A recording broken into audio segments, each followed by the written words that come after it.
हमारे चैनल में आपका बहुत बहुत स्वागत है। सभी को मेरा नमस्कार, राधे राधे।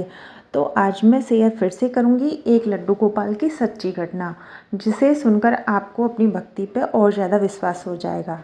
तो देखिए, वृंदावन में एक करोड़ीमल नामक सेठ रहता था। वो श्री कृष्ण भगवान का अनन्य भक्त था। वो श्री कृष्ण भगवान से बहुत प्यार करता था, लेकिन वो सबसे बड़ा कंजूस था। पैसे नहीं खर्च करना चाहता था किसी भी चीज़ में। लेकिन लड्डू गोपाल की सेवा उसे करनी थी, लेकिन पैसे नहीं खर्च करने थे। फिर सेठ जी यह सोचते सोचते वृंदावन के एक संत के पास पहुंच गए और पूछा, बाबा, मैं श्री कृष्ण की सेवा करना चाहता हूँ। मैं श्री कृष्ण का अनन्य भक्त हूँ, लेकिन मैं उन पूजा सेवा में पैसा खर्च नहीं करना चाहता। ऐसी कोई सेवा बताओ जिससे मेरी सेवा भी हो जाए और पैसे भी खर्च ना हो। अब बाबा सोचने लगे। बोले, सेठ आया है तो मुझे कुछ तो बताना पड़ेगा। तब बाबा बोले कि बेटा, तू मानसिक पूजा कर। मानसिक पूजा मतलब सुबह उठ, नियम से 8 बजे तो 8 बजे एक नियम बना ले और तू सोच कि मैं लड्डू गोपाल को जगाया है, फिर मैंने उनको नहलाया है, अच्छे कपड़े पहनाए हैं, अच्छे आभूषण पहनाए हैं, फिर मैंने उनका अच्छा अच्छा भोग लगाया है और फिर उनको मैंने रात को सुलाया भी है। लेकिन नियम से ही ये पूजा करनी है। फिर सेठ बहुत खुश कि मुझे ये सब करने में खर्चा नहीं लगेगा और मैं तो भक्त हूँ, मेरी पूजा भी हो जाएगी। अब सेठ ने अगले दिन से सुबह उठते ही सोचने लगा, मैंने लड्डू गोपाल को जगा दिया, अब मैं उनको स्नान करा रहा हूँ, अब मैं उनको अच्छे कपड़े पहना रहा हूँ, बहुत ही अच्छे आभूषण पहना रहा हूँ और फिर भोग लगा रहा हूँ। इस तरीके से नियम के साथ, एकदम नियम के साथ सेठ जी सेवा करने लग गए लड्डू गोपाल की। तभी एक दिन सेठ जी सेवा कर रहे थे। सेवा करने में उन्होंने दूध का भोग लगाया। दूध का भोग लगाया तो मानसिक पूजा में ही वो सोचने लगे कि दूध में उन्होंने 2 चम्मच चीनी डाल दी है। तभी उनकी आँख खुली। फिर से वो दोबारा आँख बंद करके मानसिक सेवा करने लगे और उस दूध में से 1 चम्मच चीनी निकालने लगे, क्योंकि वो बहुत कंजूस थे। तभी ठाकुर जी ने सेठ जी का हाथ पकड़ लिया। हाथ पकड़ लिया और बोले, मानसिक सेवा में तो कंजूसी मत कर, इसमें तो तेरा पैसा नहीं खर्च हो रहा है। मानसिक सेवा आज मीठे का मन था, इसलिए मैंने तेरे मन में ये भाव ला दिए कि 2 चम्मच चीनी डाल दे। अब सेठ भगवान को देखने लगा कि भगवान मेरे सामने ऐसे। सेठ बोला, भगवान आपने मुझे दर्शन दिए, मैं तो एक पैसा भी खर्च नहीं कर पाया सेवा में। मैं तो सबसे कहता था कि मैं सेवा करना चाहता हूँ, लेकिन मैं पैसे खर्च नहीं करूँगा।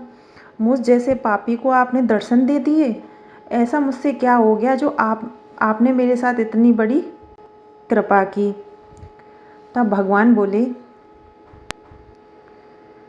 कि तूने मेरी मानसिक सेवा की, लेकिन नियम से और भाव से की। तूने नियम का बहुत पालन किया और अपने सच्चे भाव रख के कि तू मुझे नहला रहा है और तू मुझे खाना का भोग लगा रहा है और तूने मानसिक सेवा में मुझे अच्छे अच्छे आभूषण पहनाए। मानसिक सेवा थी तो आभूषण भी अच्छे अच्छे पहनाए तूने मुझे। तूने मेरी बहुत सेवा की मानसिक सेवा से। मानसिक सेवा भी पूजा ही होती है। तूने अपने नियम के अनुसार मेरी इतनी अच्छी सेवा की और मैं हमेशा, जो मुझे सच्चे दिल से भाव से याद करती हैं, मैं उनको ज़रूर दर्शन देता हूँ।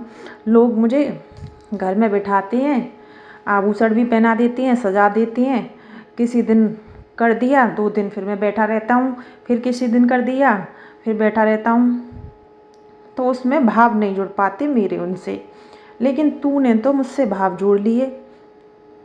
आज 2 साल हो गए तू मानसिक पूजा करता रहा, एक भी दिन ऐसा नहीं हुआ कि तू लेट हुआ।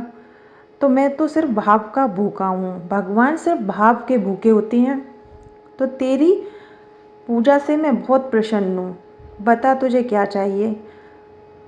तभी सेठ बोलता है, मैं तो आपके दर्शन पाके धन्य हो गया।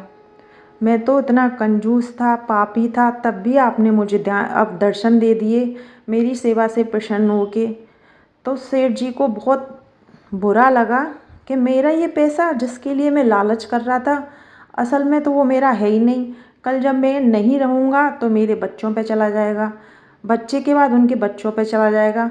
फिर भी मैं इतनी कंजूसी करता रहा, मुझे पूजा की, लेकिन मुझे ये एहसास नहीं हुआ कि ठाकुर जी साक्षात हैं और मौत ही जीवन की सच्चाई है। हर इंसान को एक दिन ठाकुर जी के पास जाना ही है। तो फिर मैं क्यों नहीं ये समझ पाया। फिर सेठ ने उस दिन के बाद निश्चय किया कि वो अपनी सारी धन दौलत सब दान कर देगा। फिर सेठ ने ऐसा ही किया, धन दौलत सब दान कर दी और जितना भी उसके पास समय बचा उसने अपनी सारा समय भगवान की पूजा में लगा दिया। अब तो वो मानसिक पूजा की भी करता और सब जितने पैसे होते सब ठाकुर जी के ऊपर खर्च कर देता। तो देखिए दोस्तों, इस बात से या इस कहानी से आपको क्या प्रेरणा मिलती है कि हमारे जो ठाकुर जी होते हैं ना, कान्हा जी, वो सिर्फ भाव के भूखे होते हैं। अगर भाव से एक, जैसे हम कहते हैं 56 भोग लगाएंगे, 56 भोग के भूखे नहीं होते हैं। आप भाव से एक रोटी ही उनके लिए भोग में लगाएंगे, लेकिन नियम से रोज़ उनको खिलाना है, रोज़ उनको सजाना है, रोज़ उनकी जितनी हो सके उतनी सेवा करनी है, एक नियम बनाना है। तब जाके हमारे एक जो दिल से सच्ची पूजा करता है उसे एक दिन ठाकुर जी के दर्शन ज़रूर होते हैं। तो आपको मेरी ये सच्ची घटना कैसी लगी, ये कमेंट बॉक्स में आप मुझे ज़रूर बताना। वीडियो पसंद आए तो चैनल को सब्सक्राइब करें, वीडियो को लाइक शेयर अवश्य करें। सभी को मेरा राधे राधे।